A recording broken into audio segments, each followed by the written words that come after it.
Hello everyone, welcome to the video. My name is Maze, and in this video I'm going to be showing you how to make this infinity candle.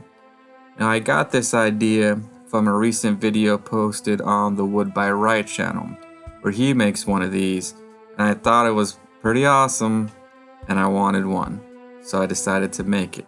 Now let me first also say that in my last video I thank some of the other creators who showcased my work and helped my channel get to 100 subs. And somehow I forgot to mention James, who showcased my work during the tool build off. And I won a set of chisels from him. And I don't know how it happened, but I am sorry. James, you get your own special thank you all to yourself in this video. So thank you. Okay, so the key to this project is the two-sided mirror or glass, and I got this from the affiliate link in the Wood by Wright video. So I will link to his video in the description, so if you want to make your own, you can follow the link in my description to his video, and then follow the link in his description to his Amazon affiliate site. Alright, so with that all out of the way, let's make some dust. So I had this wood left over from the statue stand build, and I decided to use it for this project, so I ripped it to size. Now how big you build this is really up to you. Size of the mirror really dictates how big you can really make it, and I wasn't really confident in my glass cutting skills, so I made sure mine was small enough so I had more than enough mirror if I made a few mistakes cutting it. I think I cut it to about 5 inches, but I don't really remember anymore. It doesn't really matter. It's just how big you want it and how much glass you have for it. And then since this was 8/4 wood, I resawed it so that I could get 2 pieces out of it.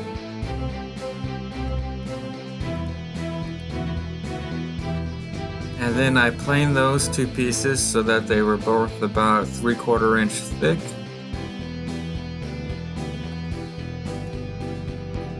And I cut one of those boards so that I had 3 perfect 5" by 5" squares.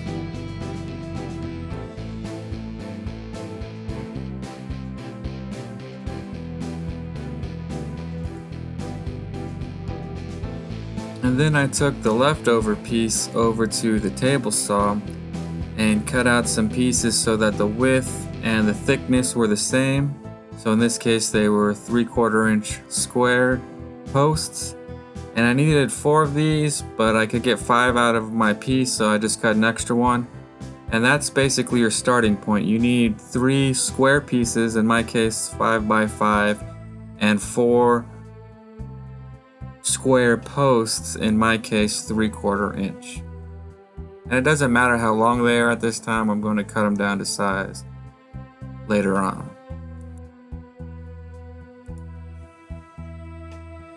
And then using the table saw, I cut slots into the post on 2 sides so that these will be kind of dados for the mirror to slide into.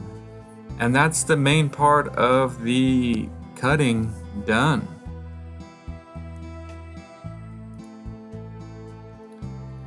And then it was time to work out the joinery. Now the whole thing is going to be basically mortise and tenon joints. So I laid out the tenons and cut them into the posts from both sides. Now the posts were longer. I just used the leftover piece I had and cut them out. So I had to cut them down to size. I think I chose about 4 or 4.5 inches from shoulder to shoulder.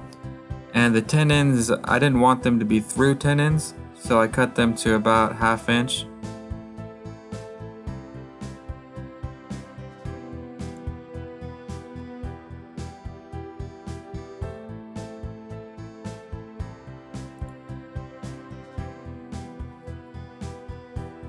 Then I got a little creative with the posts. I was bored with them just being straight, so I used a French curve to lay out some curves into them.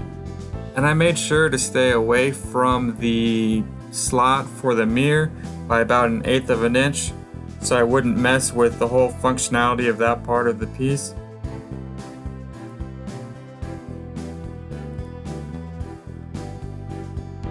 and I took those over to the scroll saw and cut them out. For something like this, where you're cutting from two different sides of something, it's important to keep the offcut after your first cut and tape it back onto the piece so that when you make your second cut, you'll have your lines and it will support it so it's nice and flat still. So you don't want to try to make the second cut without taping the first cut back on. It's not going to come out good and you could potentially hurt yourself. It's a scroll saw, so it's not gonna, kill you, but save yourself a band-aid and just tape on the first offcut.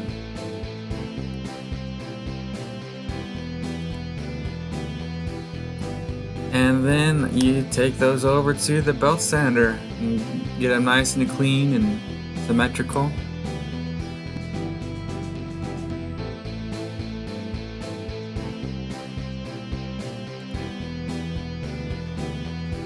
And then it was time to do the mortises.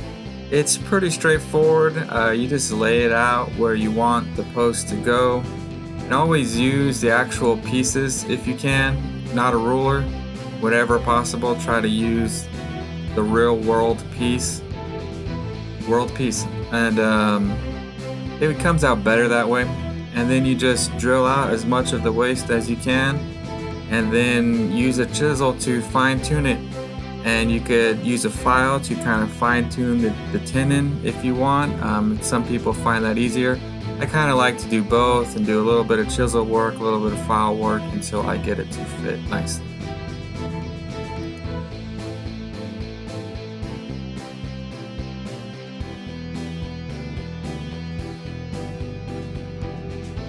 And so then you do that on both the top and the bottom, and you end up with this little house looking thing.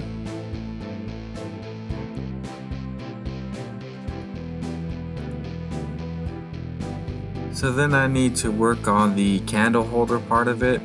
So the first thing I needed to do was to cut a hole in the bottom for the candle to come through. So I kind of laid out the design that I wanted, and then I used the drill to cut some holes into it, drill some holes into it so that I can go over to the scroll saw and cut it out. Now I kept the offcut from this cut, the middle part that I cut out. I kept that because I'm going to use that later on. And then I couldn't go over to the belt sander and clean it up, obviously, so I had to do it by hand with some file and some sandpaper. So then I take that offcut piece from the middle and I begin to make the stand for the candle. So I started with using a Forstner bit and a drill to remove some of the waste, and then I used some carving chisels to create a circular inset for the candle to rest in and to stand on. And so I did the best I could. I used the hand tools because this piece is too small to use a router really. I didn't feel safe. So I just got it in the ballpark with the hand tools, and I'll come back later to flatten it out. So once that's good, I could take it over to the scroll saw and cut it into a circular shape, and then head on over to the, you guessed it, the belt sander to clean it up. And then I could take that and glue and screw it onto that third square piece, and that will be the base of the candle holder.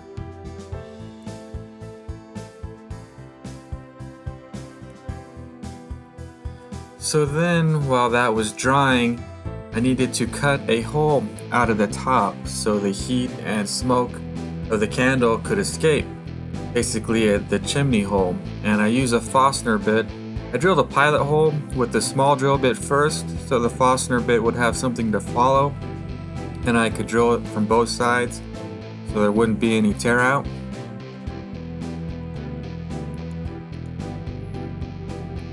So at this point everything was looking a little too blocky and square, so I mapped out the parts that had to stay, that were part of the structure, and mapped out the parts that I could cut off.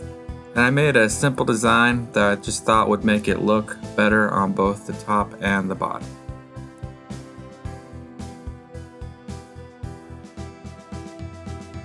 And I cut both of those out over on the scroll saw and sanded it down on the belt sander. And then here's what we were looking like. Kind of looked like the Greek symbol pi to me, but I'm digging it. Why don't you tell me in the comments down below what you think?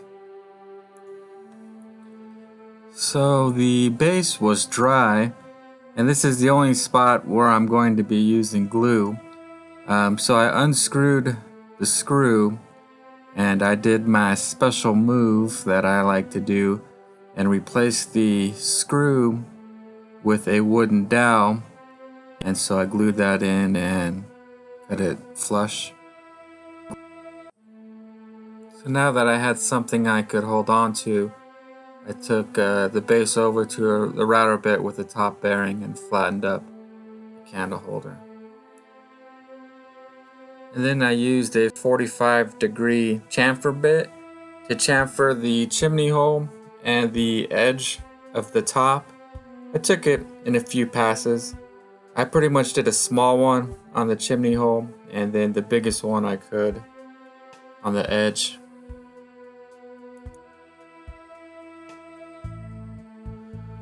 Then it was time to do the part I was avoiding. You should probably do this in the beginning and build your thing around your glass, but I was afraid to cut the glass because I'm not very good at it. And it turns out it was acrylic, so it's not as bad as I thought, but I tried cracking it like people who know what they're doing do, and I failed miserably. But I found I could cut it with the saw, and it's not as clean as I would like, so in the future I want to get better at this. And I was thinking about trying the table saw, but I had visions of it just shattering into dust like Thanos snapping his finger, so I chickened out. Anyways, if anyone knows if you can cut this on the table saw, it is acrylic, let me know. Until then, I'll have to find some cheap acrylic to practice on because this stuff was inexpensive. So I got it done. It's not done well, but it's done. So this is the one thing I'm kind of disappointed about the project, is my glass is not very cleanly cut. So another nuance of this project was that I cut my grooves, my little dados for the mirror, slightly undersized. Now my saw blade is 3/16, and I have another one which is 1/8 of an inch. But the mirror is actually 3 millimeters, which is slightly smaller than 1/8 of an inch and slightly bigger than 3/16 of an inch. And so it's important when you buy foreign tools, or if you're outside of the US, when you buy American tools, because manufacturers sell it as 1/8 of an inch when it's really 3 millimeters. So you gotta check it to make sure and know what you're buying. But what I did was I cut the grooves using my 3/16 inch saw blade, and then I came back and I have a 3 millimeter router bit, and I put it in the router with the router off and used it as like a scraper to enlarge in the groove so I'd have a nice tight fit.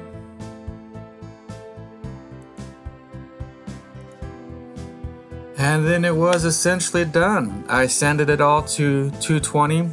I'm not gluing it up. The joinery holds everything together fine, so I didn't glue it up. I just sanded it down to 220 and put a few coats of boiled linseed oil. I may come back and finish it with some shellac sometime later, and since it's not glued up, I could just take it apart and put some shellac on it if I wanted to. And also I kind of left it unglued up so that way I could replace the glass if it gets broken, or if I get better at cutting it and want to try that again. This way you're not stuck with it all glued together and then you drop it and the mirror breaks, and then not only do you have 7 years bad luck, your infinity candle is no longer infinite. So just a thing to keep in mind. The joinery held it together fine, so I didn't glue it.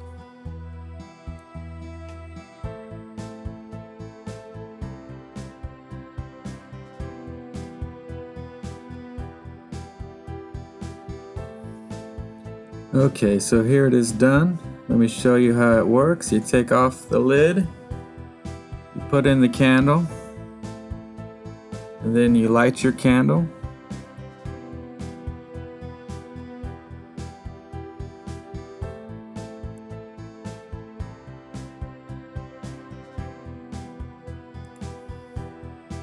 And put the top back on, and voila!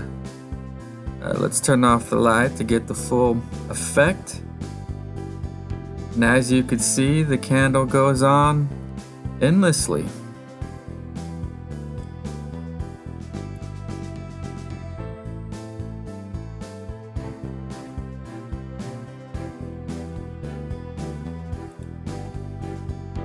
Then here's another view inside. Glass is a little dirty, had to clean that later, but it definitely looks good.